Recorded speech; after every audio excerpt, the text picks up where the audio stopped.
এটা খুবই গুরুত্বপূর্ণ একটা প্রশ্ন। বাংলাদেশে এই কথাগুলি অনেকেই হয়তো জানে না। এই চেঞ্জটা কিন্তু আদালত ছাড়া কেউ সংশোধন করতে পারবে না। তাহলে মালিক যে আছে, মালিকের নম্বর কোনটা? স্যার গণপ্রজাতন্ত্রী বাংলাদেশ সরকারের গ্রেড 1 পদমর্যাদার একজন অবসরপ্রাপ্ত কর্মকর্তা। তিনি অবসর গ্রহণ করেন। সর্বশেষ পর্যটন কর্পোরেশনের চেয়ারম্যান পদে তিনি আসীন ছিলেন। মানে আইনটা হলো ১ মৌজায় ১০ টা জমি, ১ টা খতিয়ান। ১০ মৌজায় ১০ টা জমি, ১০ টা খতিয়ান। এই ভুল থাকলে তো জমির রেকর্ড তার হইল না।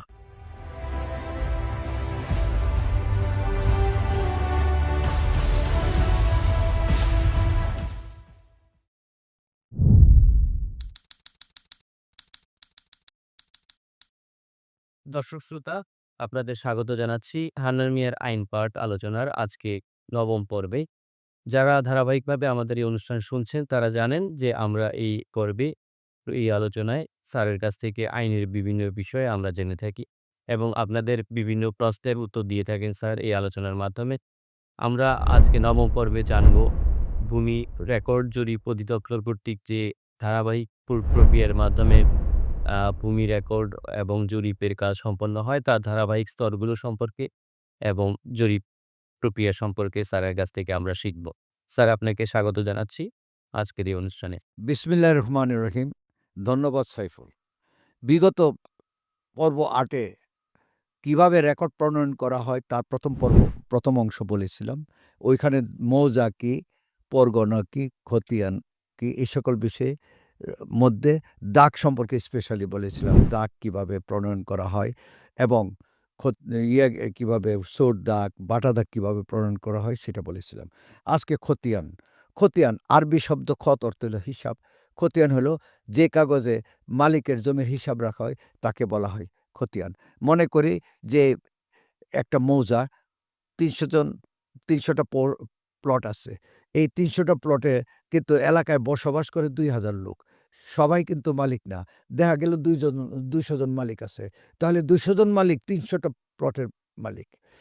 কেউ হয়তো ১০ টা সম্পত্তির মালিক, কেউ ২ টা সম্পত্তির মালিক, কেউ ১ টা সম্পত্তির মালিক। কোথাও বা ২ জন মিলে একটা সম্পত্তির মালিক। এইজন্য এটা কম বেশি হইতেই পারে।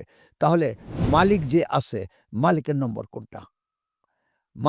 মালিকের যে সিরিয়াল নম্বর সেটাকে বলা হয় খতিয়ান নম্বর। সেটাকে বলা হয় খতিয়ান নম্বর। বাংলাদেশের যত ভূমি মালিক আছে তাদের একটা খতিয়ান নম্বর থাকে। এই খতিয়ান নম্বর দেওয়া হয়, মালিকের আইডি নম্বর আমরা বলে থাকি। আমাদের গ্রামে মজা করে বলে একজন আরেকজনকে, "তোর ১৪ গোষ্ঠীতে খতিয়ান নম্বর নাই।" মানে কি? তারা সবাই ভূমিহীন ছিল। তারা কখনোই মালিক ছিল না। আর আমার ১৪ গোষ্ঠীতে খতিয়ান থাকা মানে আমার সিএস ছিল দাদার নামে, এসএ ছিল বাবার নামে, আরএস আছে আমার নামে। আমরা বেশ শক্তিশালী, পাওয়ারফুল লোক। মানুষ গর্ব করে এগুলি বলে থাকে। মানে খতিয়ান দ্বারা বোঝায়, খতিয়ান হলো মালিকের আইডি নাম্বার। খতিয়ানটা তৈরি হয় কীভাবে? এটা হলো ৫৪-৬২ নাম্বার ফর্ম আছে। এটা ১২ কলামের ফর্ম। এই ফর্মগুলি ফিল আপ করে, এই ফর্মের মধ্যে থাকে এই মালিকের নাম, অংশ, পরি দাগ নাম্বার, পরিমাণ, শ্রেণী ও অন্যান্য বিষয় থাকে। এই বিষয়গুলো আমরা লিপিবদ্ধ করে থাকি। একটার পর একটা লিপিবদ্ধ করে থাকি। ম আ এই আমি একটা ফর্ম আপনাদেরকে স্ক্রিনে দেখাতে পারি। যে এই ফর্ম এখন দেয়া গেল আপনার সাইফুল আমার কাছে এ এ আসলো। এই আমার জমি ৮ নাম্বার দাগ আমার। এই জমিটা আমি কিভাবে লিপিবদ্ধ করব? এই যে বিষয়টা তখন আমি তাকে একটা ১ম এ খতিয়ান নম্বর দেব উপরে। খতিয়ান নম্বরটা ৪৫। How it is possible? ৪৫ কেন? তারটা ১০ নয় কেন? বা ৫০ নয় কেন? এই এই এই প্রশ্ন আসতেই পারে। যখন খতিয়ান নম্বর দেওয়া হয়, এটা একটা নীতি মেনে খতিয়ান নম্বর দেওয়া হয়। বলা হয়, খতিয়ান নম্বর দেওয়ার সময় তখন বলেছিলাম মালিক ২ প্রকার, ব্যক্তি মালিক, প্রতিষ্ঠান মালিক। ব্যক্তি মালিক রাষ্ট্রের জন্য গুরুত্বপূর্ণ। এইজন্য ব্যক্তি মালিকের নামগুলি খতিয়ানের ১ থেকে ২০-২৫ পর্যন্ত রিজার্ভ রাখা হয়। এই নম্বরগুলি সরকারি প্রতিষ্ঠানের জন্য। এরপরে জনগণ আসবে, ফার্স্ট কাম ফার্স্ট সার্ভ এই ভিত্তিতে খতিয়ান প্রণয়ন করা হয়, খতিয়ান নম্বর দেওয়া হয়। খতিয়ান নম্বর দেওয়া হলে একজন মালিকের যদি ১০ টা জমি থাকে এই মৌজায়, তাহলে ১০ টা জমি এই খতিয়ানের মধ্যে জাস্ট লাইক অ্যাকাউন্টের মতো ঢুকে যাবে। কিন্তু প্রশ্ন হলো সাইফুলের ১০ টা জমি এখানে ঢুকে গেল। কিন্তু গ্রামে তো আরেকটা জমি আছে, সেটা কি হবে? সেটা কিন্তু ওইখানের মৌজাতে তার আরেকটা খতিয়ান নম্বর হবে। মানে আইনটা হলো ১ মৌজায় ১০ টা জমি, ১ টা খতিয়ান। ১০ মৌজায় ১০ টা জমি, ১০ টা খতিয়ান। মানে আমাদের সকল খতিয়ান মৌজা ভিত্তিক। যখন খতিয়ান প্রণয়ন করা হয়, তখন পুস্তক আকারে বাছাই করা হয়। প্রত্যেক মৌজার একটা পুস্তক হয়। এই পুস্তককে বলা হয় আমরা ১ নাম্বার রেজিস্টার বা স্বত্বলিপি রেজিস্টার। এটা ভলিউম আকারে করা হয়। ৫ কপি বাইন্ডিং করা হয়। ১ কপি তহসিল অফিসে রাখা হয়, ১ কপি অ্যাসিল্যান্ড অফিসে রাখা হয়, ২ কপি ডিসি অফিসে রাখা হয়। কারণ ডিসি অফিস থেকে এটার সার্টিফাইড কপি সবসময় দেওয়া হয়। নিয়মিত ব্যবহার হয় বলে একটা ছিঁড়ে গেলে আরেকটা কাজে লাগবে, এজন্য দেওয়া হয়। আরেক কপি জজ কোর্টে রাখা হয়। কারণ জজ সাহেবরা বিচার করার সময় যদি দেখার প্রয়োজন পড়ে, এই মূল কপিটা দেখার সুযোগ পায়। কিন্তু জরিপ অধিদপ্তর কিন্তু নিজে খতিয়ান সংরক্ষণ করেন না। এগুলি আমাদের ল্যান্ড ম্যানেজমেন্ট কর্তৃপক্ষের নিকট হস্তান্তর করে দিয়ে যান। যখন খতিয়ান প্রণয়ন করেন, সেই খতিয়ানটাকে একটা ফর্ম, ১২ কলামের ফর্ম, এটা একটা ব্ল্যাংক ফর্ম নিয়ে প্রণয়ন করেন। ব্ল্যাংক ফর্ম নিয়ে প্রণয়ন করেন। এই ফর্মগুলি প্রণয়ন করার সময় এই উর্দুতে এই এই এই এই এই কলামগুলিকে বলা হয় খানা।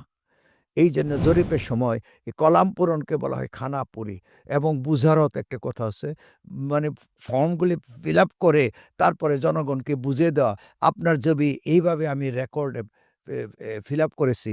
আপনি এ বিষয়ে আপনার কোনো বক্তব্য আছে কিনা সেটা বুঝিয়ে দেওয়ার জন্য যে পদ্ধতি, সেটাকে বলা হয় বুঝারত। বুঝিয়ে দেওয়ার পর এটা প্রকাশ করা হয়। খতিয়ান প্রণয়ন করে বুঝিয়ে দেওয়ার পর এটা প্রকাশ করা হয়। এই প্রকাশ করাটাকে বলা হয় মাঠ পর্চা বা ডিপি পর্চা। ডিপি মানে ড্রাফট পাবলিকেশন। মাঠ পর্চা বা ডিপি পর্চার মাধ্যমে তারা এটা জনগণের মধ্যে প্রচার করে। এটার মধ্যে যদি প্রচার করে, তাহলে কিন্তু জনগণ জানতে পারে তার জমির কোনো অসুবিধা হয়েছে কি অসুবিধা হয় নাই। এই বিষয়টা কিন্তু জনগণের জানার সুযোগ আছে। স্যার এই বিষয়ে একটি স্যার আমি প্রশ্ন করতে চাই আপনাকে স্যার। স্যার অনেক সময় দেখা যায় অধিগ্রহণের ফলে বৃহৎ কলকারখানা, শিল্প প্রতিষ্ঠান গড়ে ওঠে। অনেক ক্ষেত্রে সরকারি, কিছু ক্ষেত্রে বেসরকারি, অনেক ক্ষেত্রে মিশ্র মালিকানা থাকে। স্যার এই ক্ষেত্রে যখন একটি প্রতিষ্ঠানের বহুজাতিক কোম্পানি বা বিদেশি কোনো সংস্থা মালিক হয়, সেই ক্ষেত্রে স্যার নামজারি করার পদ্ধতি কি হতে পারে? ধন্যবাদ। এটা খুবই গুরুত্বপূর্ণ একটা প্রশ্ন। বাংলাদেশে এই কথাগুলি অনেকেই হয়তো জানে না। এইখানে আমাদেরকে সংবিধান পড়তে হবে। সংবিধানের যে মৌলিক অধিকারের যে জায়গা আছে, মৌলিক অধিকারের মধ্যে দেওয়া আছে, এ মালিকানার ব্যাপারে বলা আছে, এ ৪৭ বা ৪৩ অনুচ্ছেদে হবে বলা আছে, প্রত্যেক নাগরিক জমির মালিক হইতে পারবেন। এখানে কিন্তু বিদেশি মালিক হইবেন এ কথাটা বলা নাই। আমাদের দেশের নাগরিক মালিক হবেন। বিদেশি যদি মালিক হইতে হয়, রাষ্ট্রের অনুমোদন লাগবে। রাষ্ট্র ব্যতীত কেউ অনুমোদন এটা পাবেন না। কিন্তু আমাদের দেশে অনেক বিনিয়োগকারী প্রতিষ্ঠান আসেন। জয়েন্ট ভেঞ্চারে কিন্তু জয়েন্ট ভেঞ্চারে জমি ক্রয় করে থাকেন। জয়েন্ট ভেঞ্চারে যদি জমি ক্রয় করে থাকেন, সেই জয়েন্ট ভেঞ্চার কোম্পানির নামে মিউটেশন করা হবে কিনা এই মর্মে বিডা, বাংলাদেশ ডেভেলপমেন্ট এজেন্সি যেটা আছে, বিডার অনুমোদন লাগবে, নতুবা স্বরাষ্ট্র মন্ত্রণালয়, পররাষ্ট্র মন্ত্রণালয়ের অনুমোদন লাগবে। এ ব্যতীত বিদেশির নামে জমি রেকর্ড করার কোনো আইন আমার জানা নাই। সরকারের অনুমোদন ব্যতীত কোনো ব্যক্তি বিদেশির নামে বাংলাদেশে জমির রেকর্ড করার, মিউটেশন করার বা রেজিস্ট্রেশন করার আইন আমার জানা মতে নাই। আর আর সরকারের যদি অনুমোদন থাকে তাহলে সেটা হতে পারে। এরপরে মাঠ পর্চার যে কথা বলতেছিলাম, যেটা বলতেছিলাম, এই প্রশ্নের মাঝে যে ছেদ পড়ল মাঠ পর্চা। মাঠ পর্চার বিরুদ্ধে আপনি আপিল করতে পারবেন, আপত্তি করতে পারবেন। কারণ এই সাইফুলের নাম লেখে গেল, সাইফ হয়ে বইসা রইছে, ফুল হইল না। এই একটা ভুল। এই ভুল থাকলে তো জমির রেকর্ড তার হইল না। এইজন্য যখনই মাঠ পর্চা প্রকাশ করা হবে, ১ মাসের একটা সময় পাওয়া যায়। এর মধ্যে ঊর্ধ্বতন জরিপ কর্মকর্তার নিকট আবেদন করলে এটার রেকর্ডটা সংশোধন করার সুযোগ হয়। রে এ এ এটাকে বলা হয় 30 ধারার আপত্তি, অ্যাকচুয়ালি 30 ধারার না, এটা হবে 30 বিধির আপত্তি। কারণ প্রজাস্বত্ব আইনের 30 বিধি মতে আপত্তিগুলি দেওয়া হয়। এই আপত্তিতেও যদি আপনার সফল না পান, তাহলে তার বিরুদ্ধে 31 ধারার আপত্তি, আইনত হলো 31 বিধির আপত্তি আপনার দাখিল করবেন তার ঊর্ধ্বতন কর্মকর্তার নিকট। এইভাবে কিন্তু আপনার সুবিধা পেয়ে যাবেন। কিন্তু মাঠ প্রস্তাব প্রকাশের সময় যদি আপনি এই কাজটা না করেন, তাহলে কিন্তু বিরাট সমস্যা। কারণ একবার যদি গেজেট হয়ে যায় জরিপের পর, এই গেজেট একবার হয়ে গেলে রাষ্ট্রীয় অধিগ্রহণ প্রজাস্বত্ব আইনের 144 এ ধারা মতে একবার গেজেটে প্রকাশিত হলে সেটা সাক্ষ্য গ্রহণ দ্বারা বা আদালত দ্বারা মিথ্যা প্রমাণিত না হওয়া পর্যন্ত এটাকে সত্য ধরে নিতে হয়। তাহলে ওইখানে যদি ভুল থেকে যায়, তাহলে আপনাকে কিন্তু আদালতে যাওয়া ছাড়া উপায় নাই। সাধারণত এলএসটি হয়ে থাকে ল্যান্ড সার্ভে ট্রাইব্যুনাল, নতুবা এলএসটি না থাকলে সিভিল কোর্টে এটা হবে। কিন্তু আপনি যদি মাঠ পর্চার সময় যদি আপনি সচেতন থাকেন, আপনারা সবাই যার যার জমি সঠিক আছে কিনা, জমির যোগফল ঠিক আছে কিনা, দাগ নাম্বার ঠিক আছে কিনা এবং আপনাদের নামের বানান, শ্রেণী এ সকল বিষয় ঠিক আছে কিনা, এটা যদি জেনে নেন এবং আপত্তি আপিলের মাধ্যমে যদি সমাধা করেন, আপনারা অনেক রক্ষা পেয়ে যাবেন। নতুবা কিন্তু আপনাদের অনেক দুর্ভোগ পোহাতে হবে।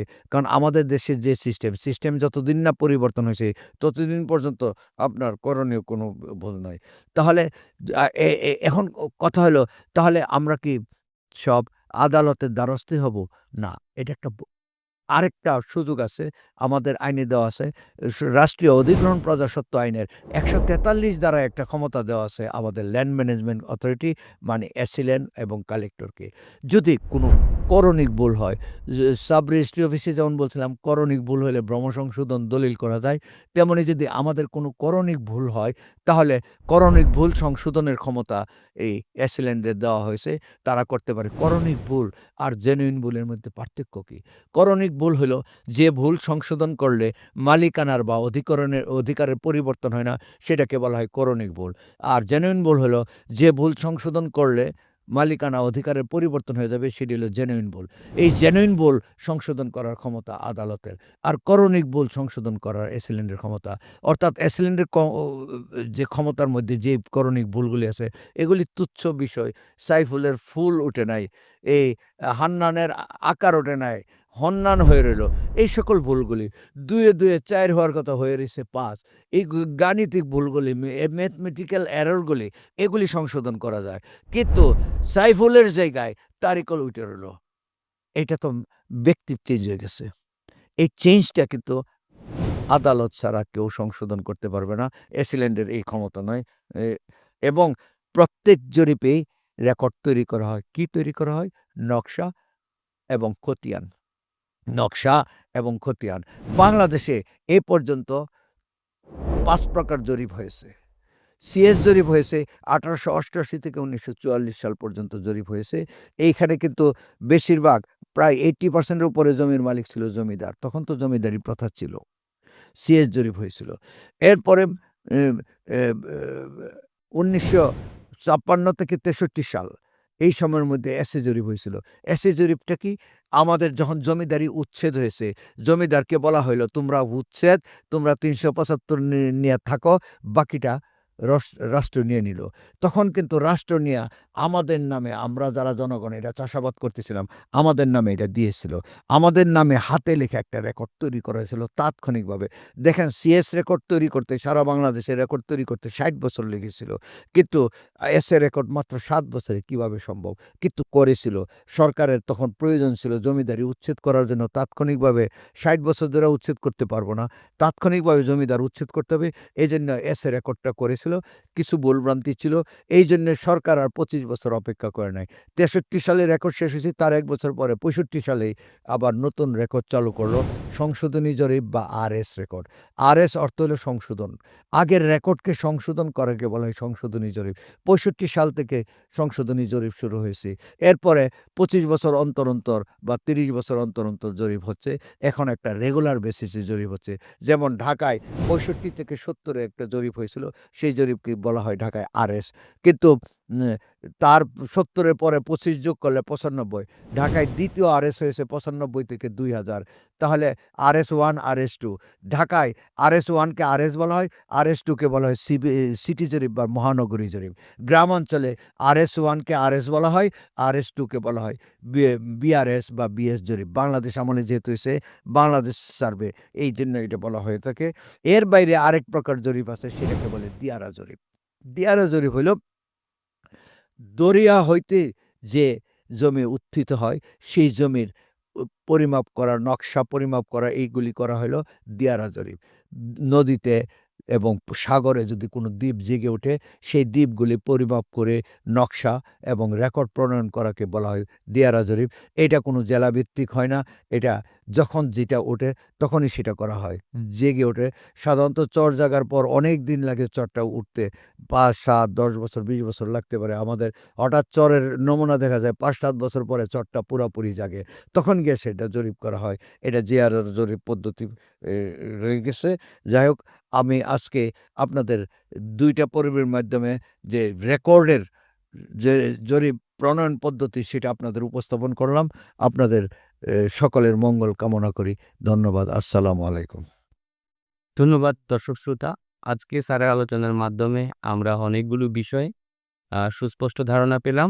স্যার অত্যন্ত বিস্তারিতভাবে আমাদের বলেছেন। তো স্যারকে ধন্যবাদ। আশা করছি আগামী পর্বে স্যার আমরা নতুন কোনো বিষয় নিয়ে আবার আলোচনা করব স্যার। ততক্ষণ পর্যন্ত দর্শক শ্রোতা আপনাদের কাছ থেকে বিদায় নিচ্ছি। ভালো থাকুন, সুস্থ থাকুন। ধন্যবাদ সবাইকে। আসসালামু আলাইকুম। মিউটেশন কার্যক্রম কি আদালতের কার্যক্রম?